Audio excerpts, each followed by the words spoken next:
దగ్గర CPM party మండల committee ఆధ్వర్యంలో పెద్ద ఎత్తున రాస్తారోకో చేయడం అనేది జరుగుతూ ఉంది.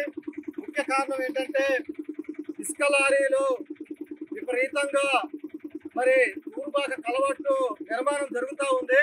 ఒక పక్క డైవర్స్ ఇచ్చినటువంటి ఈ మొత్తం కూడా గుంతలు అయిపోయి అక్కడ దిగబడుతున్నటువంటి పరిస్థితి కనిపిస్తూ ఉంది. అయినప్పటికీ కూడా గత వారం రోజుల నుంచి అనేక ఆందోళన పోరాటాలు కార్యక్రమాలు చేస్తున్నప్పటికీ కూడా ఇప్పటి వరకు మరి ఇసుక లారీలని మరి ప్రభుత్వ అధికారులు కావచ్చు, స్థానికంగా ఉన్నటువంటి ప్రజాప్రతినిధులు కావచ్చు, ఎవరు కూడా దీని మీద పట్టించుకోవట్లేదు. ప్రజల ప్రాణాలతోటి చెలగాటం ఆడుతున్నటువంటి పరిస్థితి కనిపిస్తూ ఉంది. మరి ఇదిగో ఇసుక లారీ ఎంత చెప్పినా కూడా మరి ఇసుక లారీలు ఈ వర్షాకాలం వరకు ఆపేస్తే నష్టం ఏంటనేది మేము ప్రభుత్వాన్ని ప్రశ్నిస్తా ఉన్నాం. ఖచ్చితంగా స్థానికంగా ఉన్నటువంటి ఎమ్మెల్యే గారు కూడా స్పందించాలి. మరి ఇక్కడ ఎండాకాలం మొత్తం వదిలేసి ఈ నిర్మాణం అలవాటు ఇప్పుడు నిర్మాణం చేపడుతున్నటువంటి పరిస్థితి కనిపిస్తా ఉంది.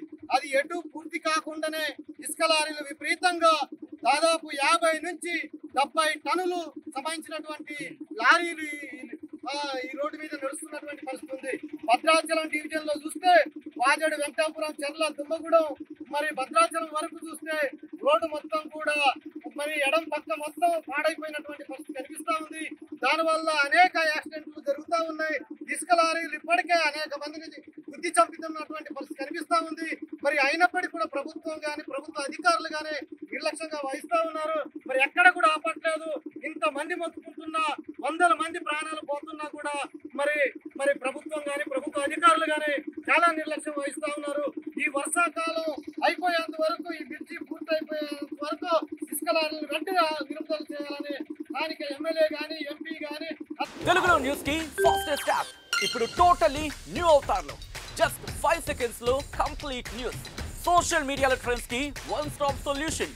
Live TV app voice search option తో ఇప్పుడే డౌన్లోడ్ చేయండి లేదా అప్డేట్ అయిపోండి.